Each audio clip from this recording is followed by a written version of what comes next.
Le monde est régi par des forces pulsionnelles, des réflexes archaïques qui nous mènent par poussée vers notre évolution individuelle et collective. Parmi ceux-là, je distinguerai la pulsion de vie et la pulsion de conservation. La pulsion de conservation, c'est ce qui se manifeste aujourd'hui.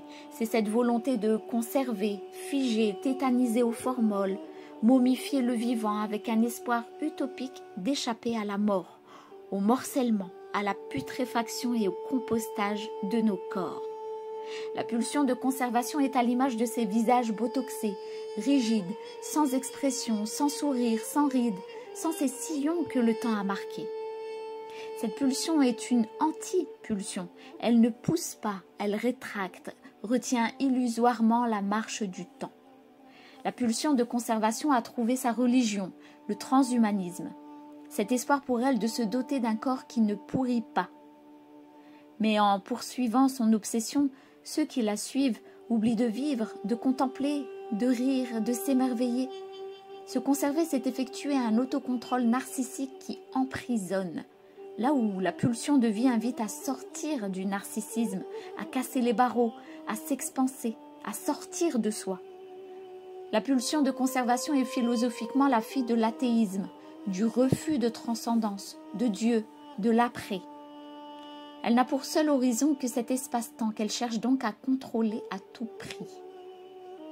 Le transhumanisme et ses adeptes en sont l'illustration la plus flagrante. Se conserver est synonyme de se cryogéniser, devenir un cyborg, télécharger sa conscience sur un disque dur, être obsédé par sa santé. On nous vend ça comme un hymne à la vie, alors que cette dernière est synonyme davantage de mouvement, pas de fixité. Vouloir tout conserver est à l'image de ces tribus anciennes qui fabriquaient des statues de pierre en l'honneur d'un saint pour ensuite le vénérer. On vénère aujourd'hui les mêmes statues de cire botoxées. Le monde est médusé, pétrifié en sidération. La sidération, c'est quand l'individu est tellement terrorisé qu'il se fige. Notre civilisation en est là. Elle n'agit que pour échapper à la mort, par peur. Elle n'est plus organique, mais mécanique, automatique, suivant davantage des programmes que des valeurs. Impulsée par des désirs produits artificiellement par un matraquage dopaminique. À l'image des zombies se mouvant mécaniquement, mais sans vie. La pulsion de conservation se manifeste aussi chez les conservateurs, ceux qui cristallisent leur esprit sur un autre espace-temps, ceux qui, ayant peur d'eux-mêmes et du mouvement de la vie, s'attachent dès lors davantage à la forme superficielle d'une culture, d'un livre saint, d'une religion, d'une identité ethnique. Cela les conduit à vider l'essence de ce qu'ils cherchent désespérément à conserver, la réduisant à des artefacts mécaniques, caricaturaux et folkloriques. Pire, cet esprit de conservation les éloigne de ce qui a donné naissance à la dite culture ou religion qu'ils défendent. La conservation, c'est comme pour les boîtes de conserve. Cela nécessite un environnement stérile, aseptisé, qui voue un culte à la lutte contre les hôtes indésirables, ceux qui ne sont pas pareils. Cela conduit donc immanquablement à la haine de la différence, du mouvement, de l'imprévisible, de la vie. On veut tout figer, le temps, l'espace, les corps, uniformiser, standardiser, étiqueter, pour rassurer des égos malades du ressentiment dont parle Nietzsche. Le monde est devenu un rayonnage de boîtes de conserve, chacun son idéologie. Les valeurs ne sont orientées que vers les leurs, les rendant dès lors caduques. On ne peut prôner l'amour de Jésus quand il est conditionnel. On ne peut défendre la charité et ne l'offrir qu'à certains. On ne peut dénoncer des attentats et se réjouir quand un musulman est tué. Il n'y a plus de valeur quand c'est conditionnel.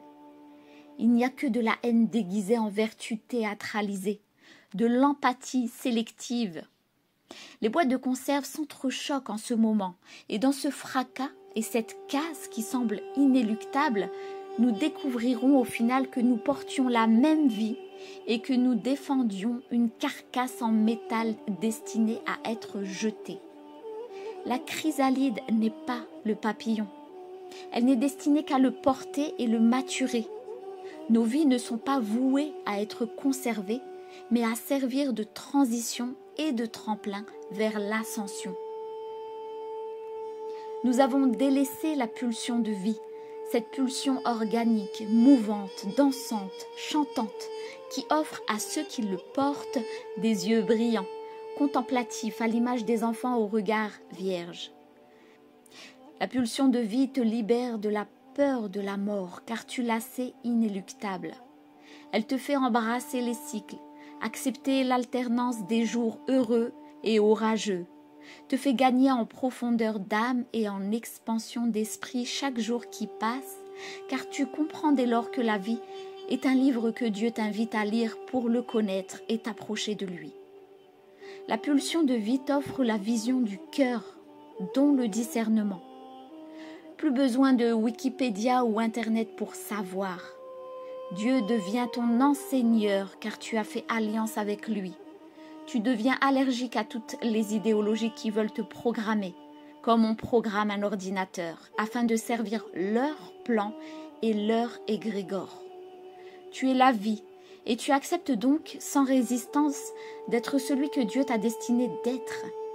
Tu sors des schémas tout faits et relis ton histoire, et tu comprends l'adage qui dit « L'ego te dit quand tout sera en place, je serai en paix. » Et l'âme te dit « Quand je serai en paix, tout se mettra en place. » La pulsion de vie te sort de la fascination pour l'ordre, la civilisation, les technologies froides qui rendent orgueilleux et qui poussent à cette pulsion de conservation mortifère.